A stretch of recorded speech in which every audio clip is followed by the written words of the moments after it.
อะระหังสัมมาสัมพุทโธภะคะวะพระผู้มีพระภาคเจ้าเป็นพระอรหันต์ดับเพลิงกิเลสเพลิงทุกข์สิ้นเชิงตรัสรู้ชอบได้โดยพระองค์เองพุทธังภคะวันตังอภิวาเทมิข้าพระเจ้าอภิวาทพระผู้มีพระภาคเจ้าผู้รู้ผู้ตื่นผู้เบิกบานสวากขาโตภะคะวะตา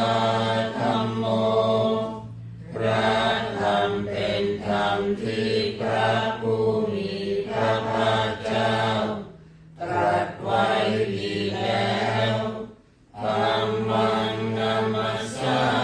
มิข้าพระเจ้านมัสการพระธรรมสุปฏิปันโนภะคะวะโตสาวกสังโฆ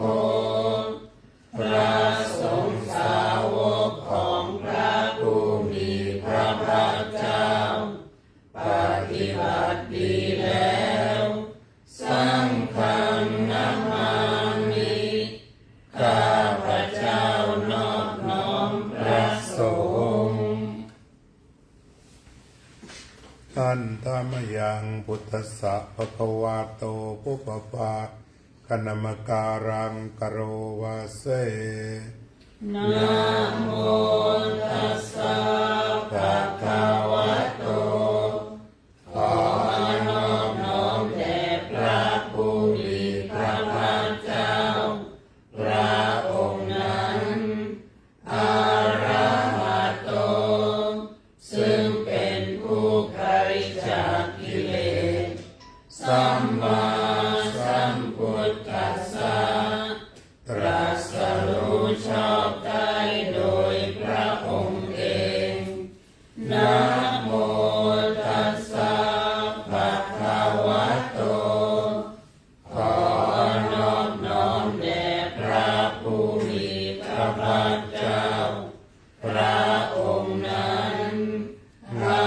ระหะโตซึ่งเป็นผู้ไกลจากกิเลสสัมมาสัมพุทธัสสะตรัสรู้ชอบได้โดยพระองค์เองนะโม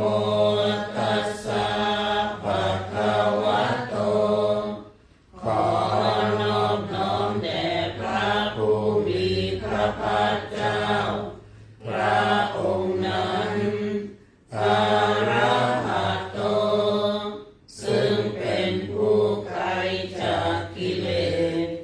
สัมมาสัมพุทธัสสะตรัสรู้ชอบได้โดยพระองค์เองไปหน้า12อันดามยังบุตตายนุสตินยังกโรมาเสอังโฆปะนะภะวันตังเอวังกัลยาโนกิตติสัทโธอะภุคโตก็กิตติศักดิ์อันงามของพระผู้มีพระภาคเจ้านั้นได้ฟุ้งไปแล้วอย่างนี้ว่าอิติปิโสภะคะวาเพราะเหตุอย่างนี้อย่างนี้พระผู้มีพระภาคเจ้านั้นอะระ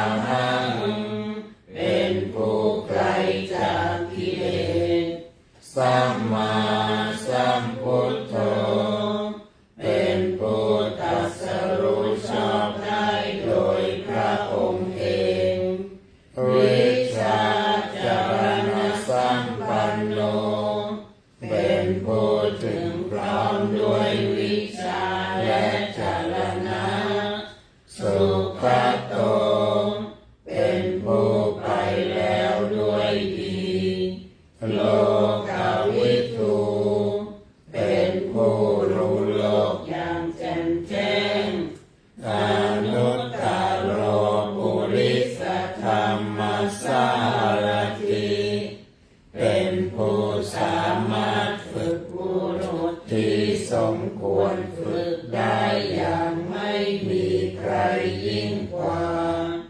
สัทธาเทวมนุษย์สานังเป็นครูผู้สอนของเทวดาและมนุษย์ทั้งหลายบุตโธเป็นผู้รู้ผู้ตื่นผู้เบิกบานด้วยธรรมภควาทิเป็นผู้มีความจำเริญจำแนกคำสั่งสอนสัตว์ดังนี้อันดามยังพุทธาภิกิติงกโรมาเสพุทธวาระหันตวรตาทิคุณาภิยุตโตพระพุทธเจ้าประกอบด้วยคุณมีความประเสริฐแห่งอรหันตคุณเป็นต้นสุทธาภิญาณกรุณาธิสมาคตโตมีพระองค์อันประกอบด้วยพระญาณและพระกรุณาอันบริสุทธิ์โพเทสิโยสุจนตังกมลังวัสสุโรพระองค์ใดทรงกระทำชนที่ดีให้เบิกบานดุจอาทิตย์ทำบัวให้บานวันทามหังตมรณังศิรสาชิเนนทังข้าพเจ้าไหว้พระชินสีผู้ไม่มีกิเลสพระองค์นั้นด้วยเสียงกล่าวพุทโธโยสัพพะนินังสารนังเขมมุตตมังพระพุทธเจ้าพระองค์ใดเป็นสารณะอันเกษมสูงสุดของสัตว์ทั้งหลายปัทธมานุสติทานังวันทามิตังสิเวนะหังข้าพเจ้าไหว้พระพุทธเจ้าพระองค์นั้นมันเป็นที่ตั้งแห่งความระลึกองค์ที่หนึ่งด้วยเสียงกล่าวพุทธัสสะหัสสมิทาโสวะพุทโธเมสามิกิสโรข้าพเจ้าเป็นทาสของพระพุทธเจ้าพระพุทธเจ้าเป็นนายมีอิสระเหนือข้าพเจ้าพุทโธทุกขัสสะคาตาจะวิทาตาจะหิตัสสะเมพระพุทธเจ้าเป็นเครื่องกำจัดทุกข์และทรงไว้ซึ่งประโยชน์แก่ข้าพเจ้าพุทธัสสะนิยาเทมิสนิลังชีวิตันจิตังข้าพเจ้ามอบกายถวายชีวิตนี้แด่พระพุทธเจ้าวันทันติหังจาริสามิพุทธัสเสวะสุโธทิตังข้าพเจ้าผู้ไหวอยู่จากประพฤติตามซึ่งความตรัสรู้ดีของพระพุทธเจ้านาทิเมสารนังอัญญังพุทโธเมสารนังวรังสารณะอื่นของข้าพเจ้าไม่มีพระพุทธเจ้าเป็นสารณะอันประเสริฐของข้าพเจ้าเอเตนะสัจวัชเชนะวัฏเทยังสัตตุสาสเน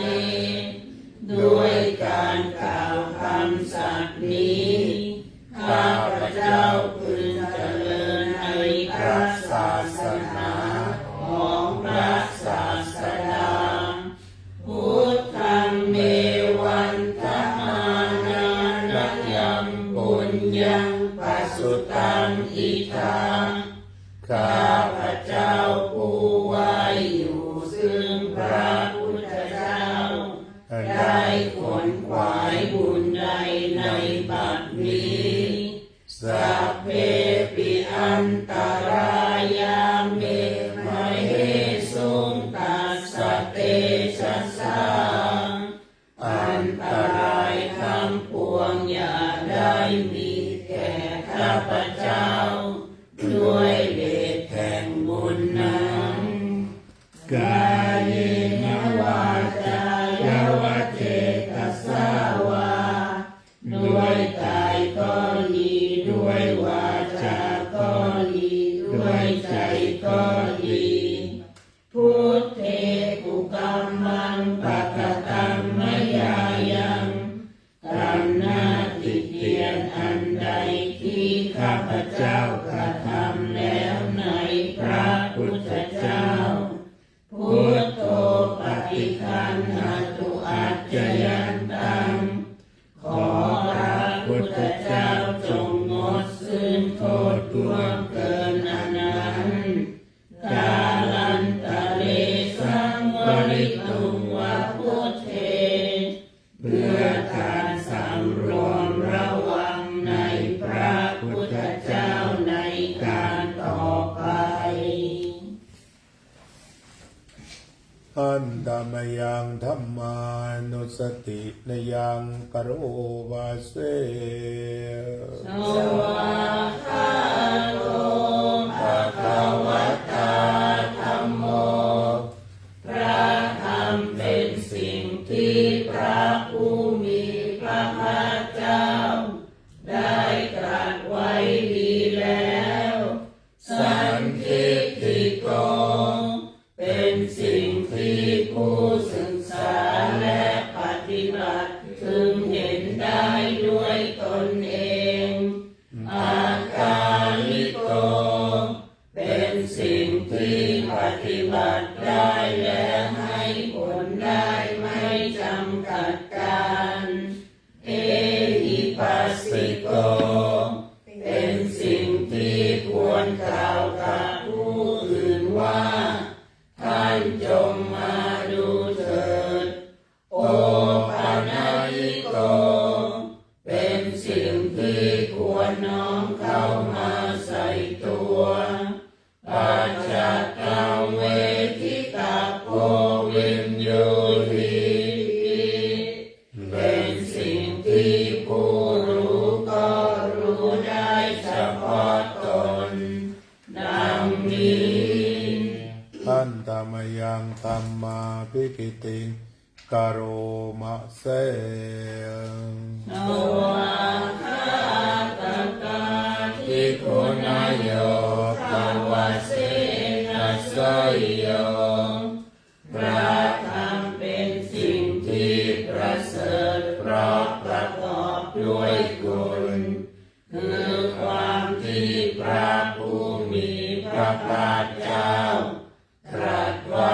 ดีแล้วเป็นต้นโยมัคคตาปัปปริยัติวิโมกขเพโตเป็นธรรมอันจำแนกเป็นมรรคผลปริยัติและนิพพานธัมโมกุโลกัปปัตตนาตัตตคาลิธาลีเป็นธรรมทรงไว้ซึ่งผู้ทรงธรรมจากการตกไปสู่โลกที่ชั่ววันทาวหังธัมมหารังวารธรรมเมตตัง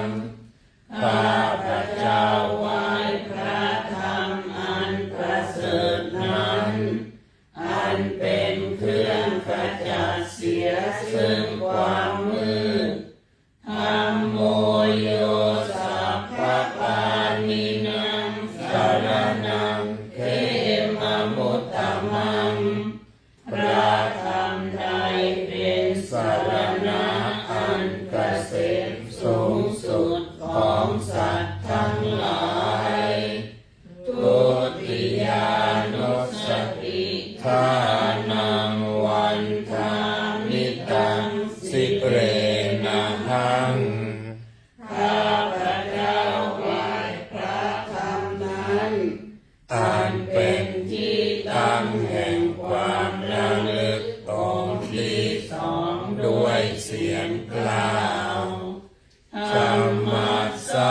หัสสวิทาโสวะธัมโมเมสามิกิสสโรข้าพเจ้าเป็นทาสของพระธรรมพระธรรมเป็นนายมีอิสระเหนือข้าพเจ้าธัมโมปักขาสะตาจาวิทาตาจาวิตัสสะเมพระธรรมเป็นเครื่องกำจัดทุกข์และทรงไว้ซึ่งประโยชน์แก่ข้าพเจ้าธัมมัสสาหังนิยาเทมิสวิลันชีวิตันติทังข้าพเจ้ามอบกายถวายชีวิตนี้แด่พระธรรมอวันทันตุหังจริสสามิธัมมัสเสวะสุธัมมตังข้าพเจ้าผู้ไหว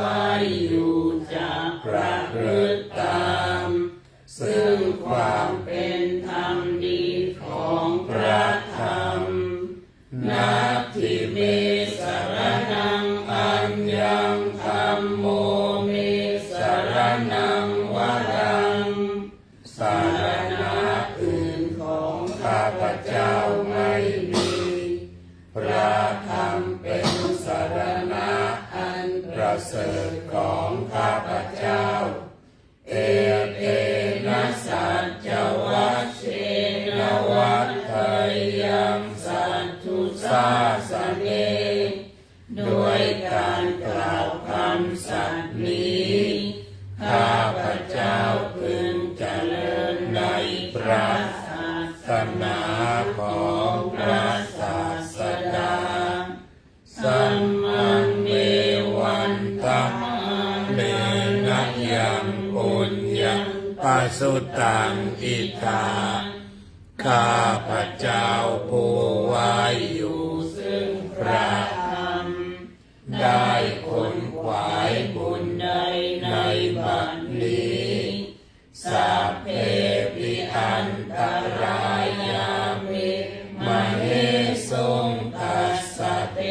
ชัสสาอันตรายทั้งปวงอย่าได้มีแก่ข้าพเจ้าด้วยเดชแห่งบุญนั้นกายเยนะวาจายะเจตสาวาด้วยกายก็ดีด้วยวาจาก็ดีด้วยใจก็ดีเม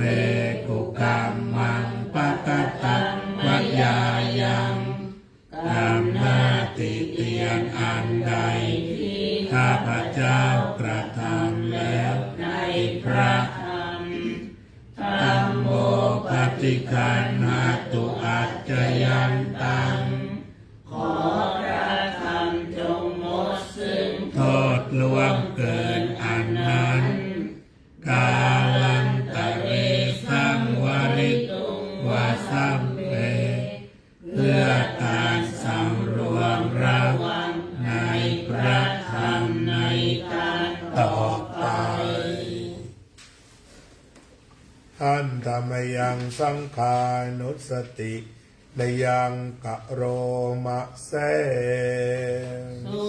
ปฏิปันโนภะคะวะโตสาวกสังโฆสงฆ์สาวกของพระผู้มีพระภาคเจ้าผู้ใดปฏิบัติดีแล้วผู้โชปฏิปันโนภะคะวะโตสาวกสังโฆสงฆ์สาวกของพระผู้มีพระภาคเจ้าหมู่ใดปฏิบัติตรงแล้วยายาปฏิปันโนภะคะวะโตสาวกสังโฆสงฆ์สาวกของพระผู้มีพระภา เจ้าผู้ใดปฏิบัติ เพื่อรู้ธรรมเป็นเครื่องออกจากทุกข์แล้วสามีจิปฏิปันโนภะคะวะโตสาวกสังโฆสงฆ์สาวกของพระผู้มีพระภาคเจ้าผู้ใดปฏิบัติสมควรแล้วยาติธรรมได้แก่บุคคลเหล่านี้คือจัตตาริปุริสยุคานิอัตถปุริสปุคลาคู่แห่งบุรุษสี่คู่นับเรียงตัวบุรุษได้8บุรุษเอสะภะคะวะโตสาวกสังโฆนั่นแหละสงฆ์สาวกของพระผู้มีพระภาคเจ้าอาหุนายโย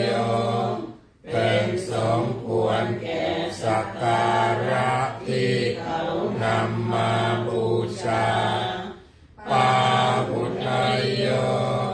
เป็นสมควรแก่สักการะที่เขาจัดไว้ต้อนรับทักขินายโยเป็นผู้ควรรับทักษิณ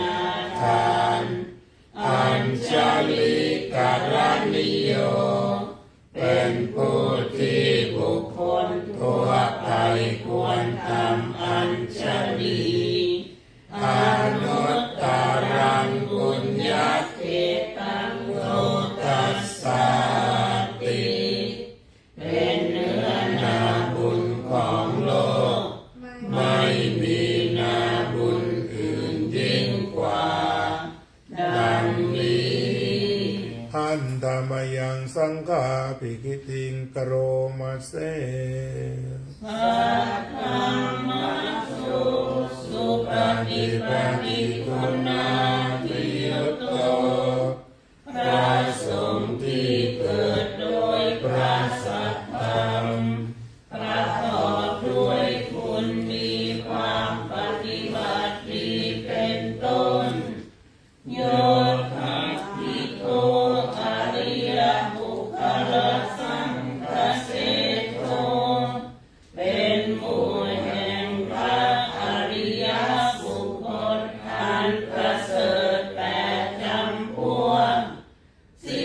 ลาธิธรรมภาวราสยตายติโตมีกายและจิตอันอาศัยธรรมมีศีลเป็นต้นอันบวรวันธามหังอมริยานักขันนังสุสุทังข้าพเจ้าไหว้หมู่แห่งพระอริยเจ้าเหล่านั้นอันบริสุทธิ์ด้วยดีสังโฆโยสัพพปานินังสรณังเข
นังอัญญังสังโฆ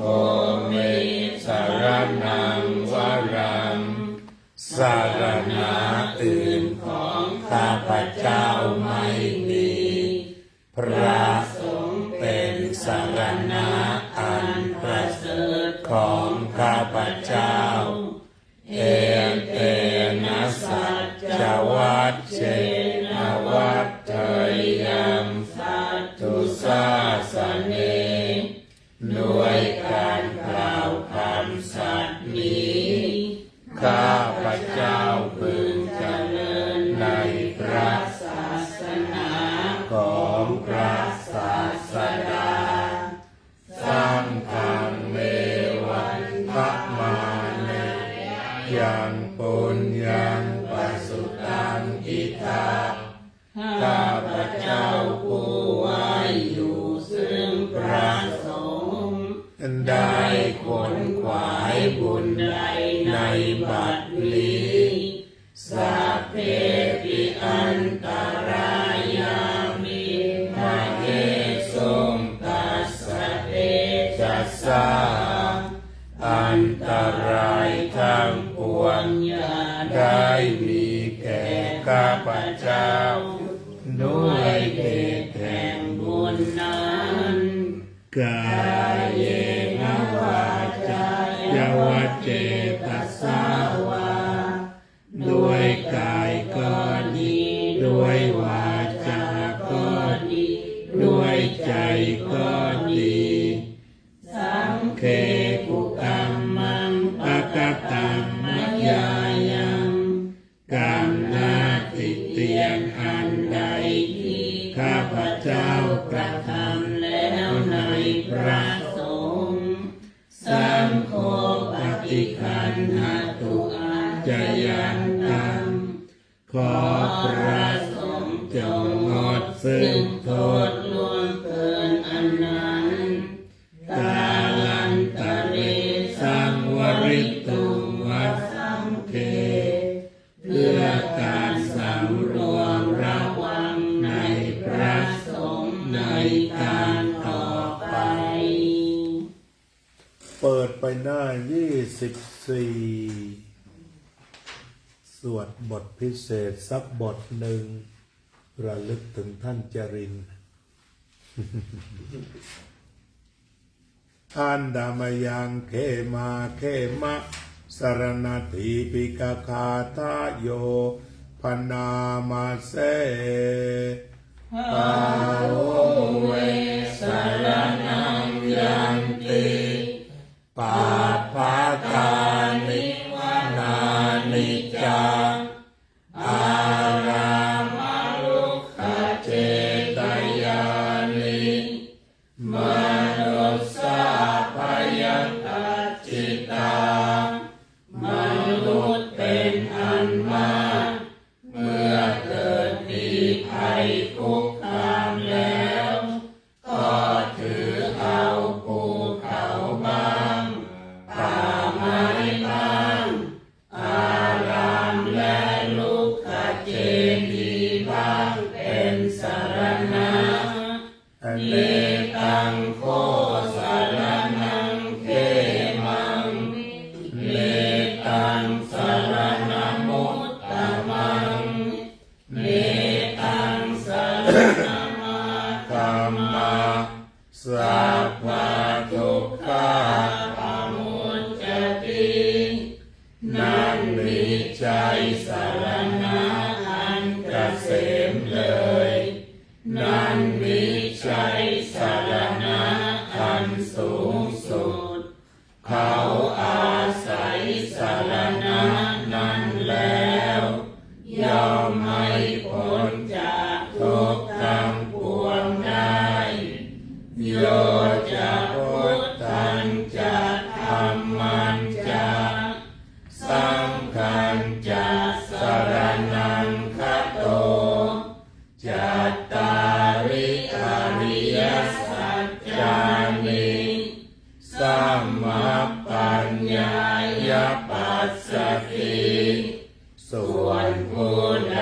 ถือเอาพระพุทธพระธรรมพระสงฆ์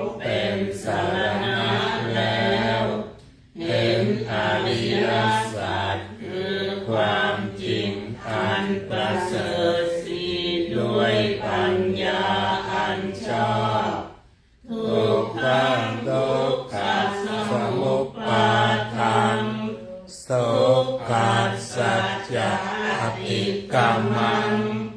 อาริยันจัตถังคิกังมัคคังทุกขุปัสสมังคามินังคือเห็นความทุกข์เหตุให้เกิดทุกข์ความก้าวล่วงทุกข์เสียได้และหนทางมีองค์แปดอันประเสริฐเครื่องถึงความระงับทุกข์เอตังโคสารนังเขมังเอตังสารนังโมตตมังเอตังสารนังมาคัมมังสัพพะทุกขังปมุจจตินั่นแหละเป็นสารณะอันเกษมนั่นเป็นสารณะอันสูงสุดเขาอาศัยสารณะนั้นแล้วย่อมพ้นจากทุกข์ทั้งปวงได้ ไปหน้า40และบาลีอันธรรมยังอุทิสนาดิธานะคาทาโยปนามะเสยากามเมนะด้วยบุญนี้อุทิศให้อุปัชฌายะคุณุตตราอุปัชฌาย์ผู้เลิศคุณอาจาริโยปักราชาและอาจารย์ผู้เกื้อหนุนมารดาบิดาชยาตตาทั้งพ่อแม่และพวงญาติสุริโยจันทิมาราชาสุนจันทร์และราชาโกดาวันตาราปิจาผู้ทรงคุณหรือสูงชาติพระมมาราชอินทาจาพรหมาและอินทราชโลกปาลาชเทวตาทั้งถวยเทพและโลกบาลยะโมมิตามนุสสาจายมราชมนุษย์มิตรมัจฉัตตาเวริกาปิจาผู้เป็นกลางผู้จอมพลานสัพเพสัตตาสุขีโหนตุขอให้เป็นสุขสันต์ทุกตัวหน้าอย่าทุกข์ทนบุญญาณิปัฏฐตานิเมบุญของที่ข้าทำจงช่วยอำนวยสุภผลสุขังจะติวิทังเทตุให้สุขสันต์อย่างล้นคิดบังปาเปทโวมตังให้รู้ถึงนิพพานพลันอิมินาปุญญากรรมเมนะด้วยบุญนี้ที่เราทำอิมินาอุทิเสนาจาและอุทิศให้ปวงสัตว์ขิปาหังสุลเพเทวาเราพลันได้ซึ่งการตัดการอุปาทานเจตนังตัวตัณหาอุปาทานเยสันตาเนหินาธรรมาสิ่งชั่วในดวงใจยาวานิพพานโตมหังว่าเราจะถึงนิพพานนัสสันตุสัพพ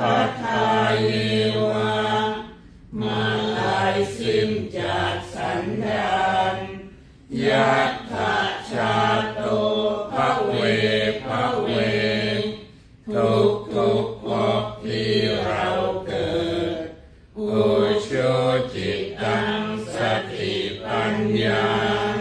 มีจิตตรงและสติทางปัญญาอันประเสริฐสันเลโกวิริยังวินาพร้อมทำความเพียรเลิศเป็นเครื่องขูดกิเลสหายมาราลพันตุโนกาสังโอกาสอย่าพึงมีแก่หมู่มนุษย์สิ้นทั้งหลายกาตุนจะวิริเยสุเมเป็นช่องประทุษร้ายทำลายล้างความเพียรจมพุทธาทิปวโรนาโถ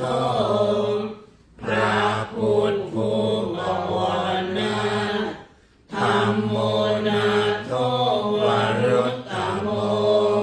พระธรรมที่พึงอุดมนาโถปัจเจกพุทโธจาพระปัจเจกพุทธสงฆ์สังโฆนาโถอโรมะมังทบพระสงฆ์ที่พึงพยอมเทโสธรรมานุภาเวนะด้วยอานุภาพนั้นมาโรกาสังรัพันตุมาขอหมู่มารอย่าได้ช่องอาสาปุญญานุภาเวนะด้วยเหตุบุญทั้งสิบป้องมาโรกาสังรัพันตุมาอย่าเปิดโอกาสแก่มารเถิด อรหังสัมมาสัมพุทโธภะคะวาพุทธังภะคะวันตังอภิวาเทมิสวากขาโตภะคะวะตาธัมโมธัมมังนัมมัสสามิสุปฏิปันโนภะคะวะโตสาวกสังโฆสังฆังนัมมามิ อนุโมทนาสาธุเด้อเดี๋ยวก่อนจะจากกันก็ขอพูดเพิ่มเติมปิดกล้องสักหน่อย วันนี้ลองถ่ายทอดสดดีมีผู้ชม1 คน คุณโจ้เพราะคนยังไม่รู้เวลาไงแต่ไม่เป็นไรถ่ายไว้คนก็เข้ามาดูทีหลัง เมื่อวานก็ไม่มีใครดูตอนสอนภาษาอังกฤษ ผ่านไปคืนแล้วก็400ใช่ไหมที่ทำไมวันนี้ไม่มีใครเข้าชม เพราะผู้ชมมานั่งสวดอยู่ไง 2อย่างน้อย2 3ใช่มาสวดหมด เดี๋ยวกลับไปต้องเร่งเข้าไปเลยนะ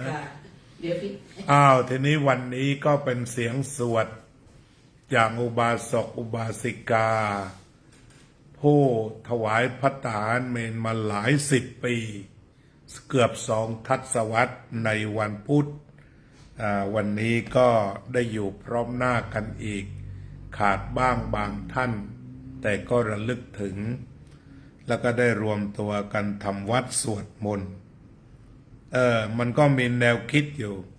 ตั้งแต่พระใหม่มาบวชเรารวมสวด4 ครั้งด้วยกัน ทีนี้ก็มีอาจารย์ปีนเสาเนี่ยท่านก็บอกผมนับดูวัดท่านเนี่ยจะสวดมนต์มากที่สุดในประเทศไทยแล้ว วันละ4 รอบเนี่ยที่อาตมาก็ได้ไอเดียว่าถ้าอย่างนั้นก็น่าจะสวด4 รอบในอนาคตคือถ่ายทอดสดแบบนี้ จริงด้วย หาไม่หมายความว่าเช้าในภาษาอังกฤษ ใช่ เพราะฉะนั้นภาษาอังกฤษเนี่ยดีสุดที่ออกมากสุดก็คือวัดอตามเขาออกเฉพาะคืนวันพุธ โอ้ แต่ทีนี้เรานี่อนาคตเอาทั้งเช้าทั้งเย็น คือถ่ายติ๊กตอกอยู่แล้วอันนั้น แล้วก็นี่จะถ่ายเฟซด้วยอันนี้ ก็เป็นธรรมะภาษาอังกฤษภาคเช้าใช้หมายถึงตี 5นะตี 5แล้วก็20:00เนี่ยตรงนี้ก็คาดว่าเป็นภาษาอังกฤษไป แม้ว่าพระจะศึกแล้วก็ตามแล้วก็ช่วงเช้านะคิดว่า11 โมงนี่แหละก็คงจะล็อกเวลาทำวัดแปลเป็นไทย แล้วก็บ่ายสมาธิแล้วก็ประมาณบ่าย 2นี่แหละหัวรอดต่อ ไม่มีเหรอน้อง หา ช่วง6 โมงค่ะ6 โมงเช้าที่เราเคย 6 โมงเราก็พูดธรรมะไง โอเคไม่สวย คืนนั้นหมายว่าพูดธรรมะแต่ตี 5ไงตี 5นี่ออกเป็นภาษาอังกฤษอยู่แล้วนี่ถ่ายทอดติ๊กต็อกทุกวันเนี่ย ค่ะ แต่ว่ายังไม่ได้ถ่ายแต่จะถ่ายนี้ด้วย ค่ะ จะหาเครื่องถ่ายมาสักเครื่องอย่างที่มันน่าอะไรว่าแนวนอนได้ ตอนนี้ตั้งได้อย่างเดียว เพราะว่าอันนี้เขาไม่ยอมทางซัมซุงเนี่ยเขาไม่ยอมให้เราถ่ายแนวนอนเขามีข้อพิพาทกับ Facebook ว่าได้แค่นี้จะต้องเป็นพวก Apple พวกนี้ที่จะนอนได้ แต่ว่าไม่อะไรนี่หมุนเอานี่1 ครั้ง 2 ครั้งก็ได้พ่อหมดอยู่เหมือนกันทีนี้ประโยชน์การสวดมนต์เนี่ยอาตมาก็ได้แนวคิดจากหลวงพี่ปีนเสามาเหมือนกัน คือฟลุกอะบอกว่าวัดอาจารย์เนี่ยวันละ4 รอบแล้วแหละก็รู้สึกว่าเข้าท่าดีเหมือนกันนะใช่ไหมมันมากกว่าเพื่อนในระดับโลก พระเป็นเสา เพราะนั้นเราทำซะเลย อันนี้ท่านอยู่ไหน ฮะ อันนี้ท่านอยู่ที่ไหน ท่านก็อยู่เร่ร่อนวนารามท่านไปเรื่อย อยู่กับที่ ครับ ก็ไปเรื่ แส อย ดงว่าท่านก็ดูอยู่เหรอ ครับดูอยู่ก็คุยติ๊กตอกอยู่ คือถ้าวันไหนท่านเข้าในคนจะตามมา2-3 พันถึง 9,000ก็มีคือเขาตามมาด่าท่าน คือมันเป็นคนประสาทอยู่กลุ่มนะด่าแบบเสียหายเลยแหละเข้ามาเนี่ยแล้วก็พอเรามีอยู่4 คนบางทีนั่งพูด พอท่านปีนเสามาเนี่ย มันจะขึ้นถึง300แล้วก็ต่างเขาก็ต่างด่าท่านก็นั่งหัวเราะอย่างนั้นมันเหมือนมันมีคนโรคประสาทอยู่กลุ่มหนึ่งอะ เจ้า แบบผ่อนคลาย ได้ระบายออก ระบายมันมีอยู่ มาถึง ท่านก็ได้บุญไงได้แบบว่าเป็นที่ระบาย จนท่านนี่ไม่โกรธใครแล้วนะนี่ก็เนี่ยก็เลยบอกว่าอาจารย์นี่ที่วัดอาจารย์สวดเยอะดีแล้วต่อมาก็ได้ไอเดียว่าไม่ได้ไปโรงเรียนแล้วเพราะฉะนั้นก็อาจจะมาสวดทางนี้ใช้ถ่ายทอดเอาเนี่ยให้คนอย่างน้อยก็ได้เข้ามาดูอีกรายการหนึ่ง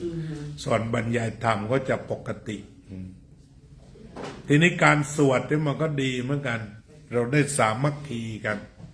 ต่อไปก็อาจจะใครอยากสวดมนต์ก็มาตามวันเวลาที่ว่าเนี่ย จิตรวมกัน จะได้รวมกันรวมกาย รวมวาจารวมใจในสวดมนต์เป็นเรื่องที่ดีแบบนี้ แล้วเราก็ได้บุญการได้สวดถึงพระพุทธคุณพระธรรมคุณ พระสังฆคุณเนี่ยในพระไตรปิฎกก็บอกว่าทำให้เราเป็นบุญมากที่สุด ฉะนั้นต่อไปนี้เราก็จะไป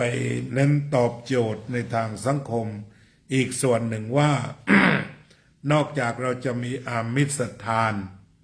ก็คือการต้องจ่ายเงินซื้อโน่นซื้อนี่ทำบุญเนี่ยแต่ว่าส่วนใหญ่ให้เรามาภาวนากันเยอะจะได้ทำฟรีแล้วก็ได้ประโยชน์สูงได้บุญมากก็คือชวนทำวัดสวดมนต์นี่แหละก็เมื่อเราทำได้ก็ทำให้คนมีความมั่นใจมีที่พึ่งโดยไม่ต้องเอาจิตไปฝากไว้กับข่าวพระอะไรให้มันเศร้าหมองในอย่างวิธีการในTikTok วิธีปราบพวกอันธพาลเนี่ยมันก็มีอย่างหนึ่งคือสวดมนต์เยอะๆ มันจะหนีไปก่อน ขี้เกียจ อย่างที่มาติดค้างในของหลวงพี่ปีนเสาเนี่ยปฏิอยู่เป็นร้อยนะกำลังด่ามันเพลินมึงทำไมไม่นอนไม่บินทบาทรีบนอนเร็วอะไรเนี่ยขึ้นมึงขึ้นกูได้ ที่อาจารย์ก็ไม่บล็อกให้มันพูดไปบอก นรกเปิดแล้วเอาเลยนรกแตกก็ว่ากันไป แล้วพอเรามาสวดมนต์เนี่ยได้ไม่ถึงพระพุทธคุณเนี่ยหายว่าบไปเหลือ4 คนเหมือนเดิม นี่แสดงว่ามันปราบผีได้ ได้อันนี้เห็นเลย กราบของนั่นจริง เนี่ยอาตมาก็มีอย่างติ๊กตอกวัดก็ลองออกตี 4ดูใช่ได้ วันหนึ่งก็ประมาณสัก200 คนตี 4คนไทย เลือกคนไทยเลย เมืองไทย เมืองไทยพวกมีทั่วหมดพะโยงพะเยานครศรีเชียงรายสกลนครนี่ก็เข้ามา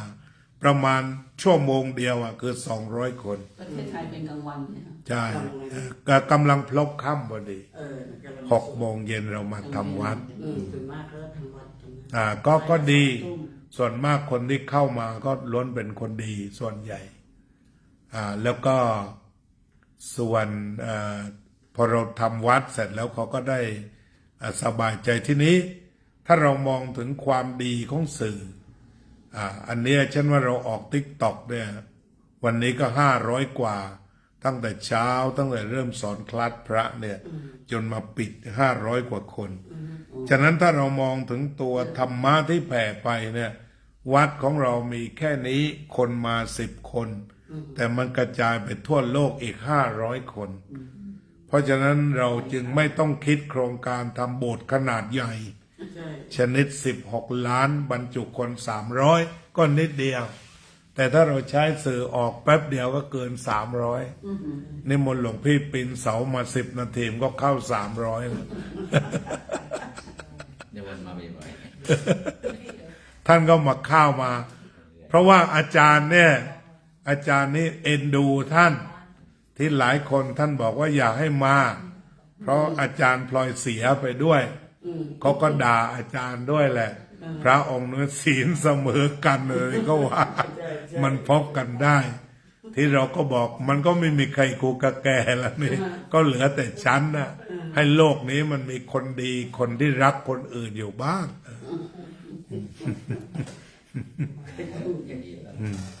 มันก็เลยเห็นว่าบางช่องเนี่ยมันได้ระบาย อย่างที่ว่าเนี่ยหลวงพี่ปีนเสานี่อยู่เพื่อให้คนระบายจริงๆ ตามันกูก็รับ ด่าว่าไปเรื่อย ได้ฉายานะ ท่านขันยันคือว่าความคิดคืออย่างนี้ความคิดของท่านน่ะตลก คือท่านมักใหญ่ไฟสูงเนี่ยท่านว่า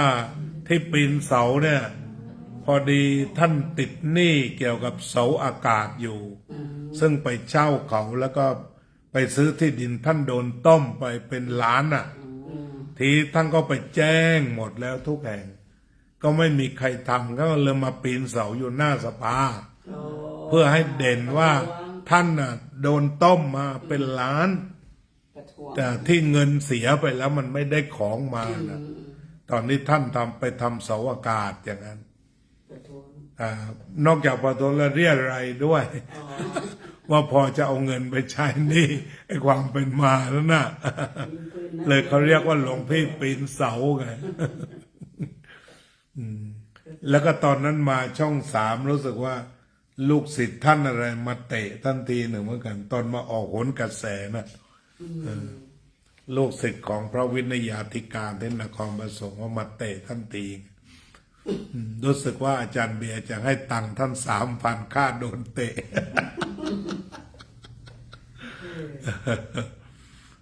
วันนี้ก็สนทนาสนุกกันแค่นี้ ก็ขอให้เข้าไปสาธุกัน ขอบคุณคุณโจ้มากเนอะพระลูกชายกับหลวงพี่เดวิด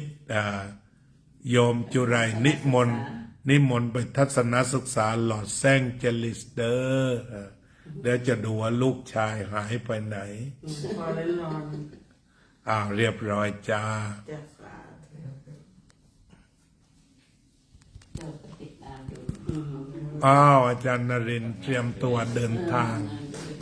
ดู ยัง น้ำ ไม่ ไม่ไหล ได้ซักผ้ายังไม่จัดกระเป๋าเลย ไปเลยครับซักผ้าก่อนเลยไหม เดินทางพรุ่งนี้ เดี๋ยวโยม บุญมีเห็นไหม ว่าจะมาตอน พอทำท่าจะไปเอมี่ก็ซื้อขนมอย่างดีมาถวาย มี ไม่ได้เจตนาเลยใช่ไหม แล้วแม่ก็ถึง หนู ทำ ไม่รู้ว่าน่าจะไป แม่ก็ไม่รู้นะแม่จะทำไอ้นั่นแหละ บุญมีเนี่ยลูกแมวเนี่ยตั้งชื่อไว้แล้วไม่ยอมออกมาใช่ไหมมีบุญ มีบุญยังออกมาไม่เจอ ฮะ มีบุญยังไม่เจอ โจก็ยังได้เห็นแล้วนี่ว่างั้น เห็นก็เห็น